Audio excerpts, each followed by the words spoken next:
Singapore was supposed to be unbreakable.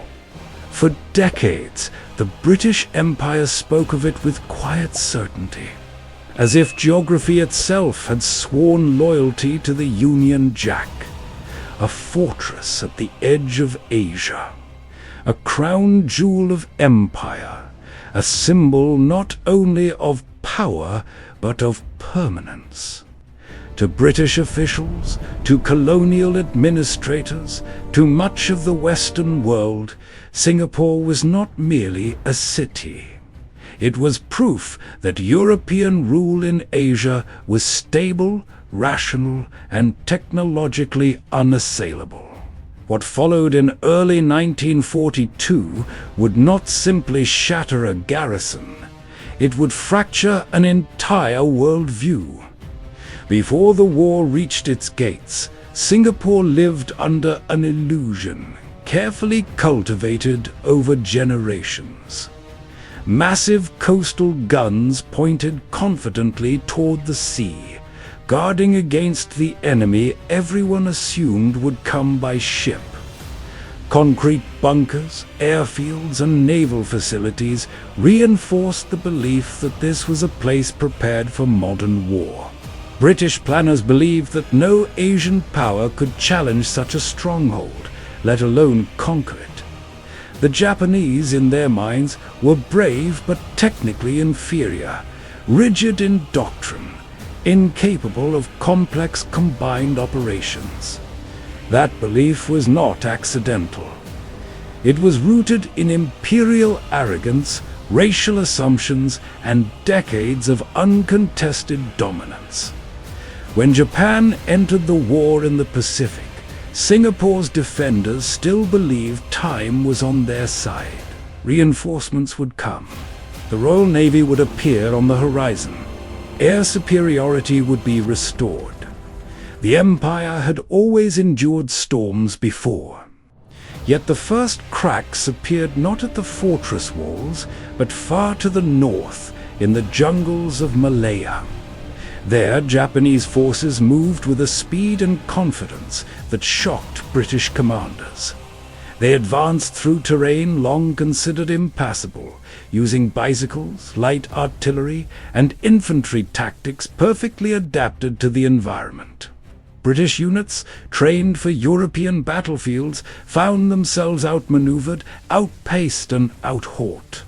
Each retreat south carried more than soldiers and equipment. It carried disbelief. Reports reaching Singapore described enemy troops appearing where maps said they should not be, attacking from directions deemed impossible, coordinating air, land, and naval elements with unnerving precision. Japanese pilots dominated the skies, disrupting supply lines and destroying airfields faster than repairs could be made. British aircraft, already too few, were lost in quick succession. With every mile surrendered, confidence drained away, replaced by a growing realization that the Empire was facing a fundamentally different kind of enemy. By the time Japanese forces reached the Johor Strait, the illusion of invincibility had collapsed. Singapore was now crowded with exhausted troops, frightened civilians, and commanders struggling to reconcile doctrine with reality. The coastal guns still pointed out to sea, powerful but largely irrelevant, while the real threat assembled across a narrow stretch of water. Japanese artillery began probing the island, not just to damage infrastructure, but to apply psychological pressure. The population felt it immediately. Shelters filled. Fires burned unchecked. The idea that the fortress could fall no longer felt unthinkable. It felt imminent. The invasion itself was swift and brutal. Under cover of darkness, Japanese units crossed into Singapore, exploiting weak points identified through careful reconnaissance. They advanced aggressively, accepting casualties to maintain momentum. British defenses, fragmented and poorly coordinated, failed to mount a decisive counterattack. Communication broke down. Units fought in isolation, unaware of the broader situation.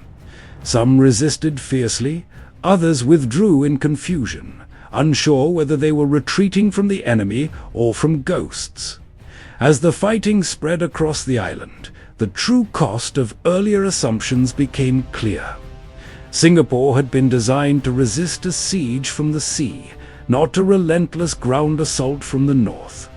Ammunition dwindled, water supplies were threatened, hospitals overflowed, civilian casualties mounted, adding moral weight to every tactical decision. British commanders faced an impossible dilemma: continue fighting and risk mass slaughter, or surrender a fortress that had been declared impregnable to the world.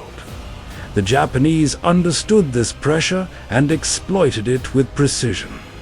Their artillery targeted reservoirs and infrastructure, not merely to destroy, but to signal inevitability. Leaflets promised harsh consequences if resistance continued. At the same time, their rapid advances projected an image of unstoppable force. For the defenders, it felt less like a battle and more like being slowly crushed by a closing vice. The psychological impact was profound. This was not just defeat in the field.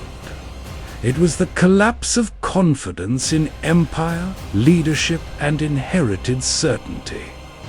On February 10th, 1942, the decision was made. Singapore surrendered. It was the largest capitulation in British military history. Tens of thousands of soldiers laid down their arms, stunned by the speed of events. For many, the shock lingered longer than the fighting itself. How could this have happened? How could a Western fortress, defended by modern weapons and imperial prestige, fall to an Asian power in a matter of weeks? The answer was uncomfortable, and it reached far beyond Singapore. For the British Empire, the fall was a psychological earthquake. Across Asia, colonized peoples watched closely. The myth of European invincibility had been broken in full view of the world. If Singapore could fall, then empire itself was not eternal. Japanese propaganda seized the moment, presenting the victory as proof that Western dominance was neither natural nor permanent. Even those who did not support Japan felt the shift. The balance of power had changed, and it could not be unlearned. For the Japanese, Singapore was more than a military triumph. It was validation. Years of preparation, industrial expansion, and doctrinal innovation had paid off. They had not merely defeated an enemy, but overturned an assumption that had governed global politics for generations. Yet even in victory, the seeds of future overreach were present. Confidence hardened into certainty. Momentum bred ambition. The same belief in inevitability that had doomed the British would later haunt Japan itself. The fall of Singapore stands as a moment where war exposed illusion with brutal clarity. Technology mattered, but so did adaptation. Numbers mattered, but so did belief.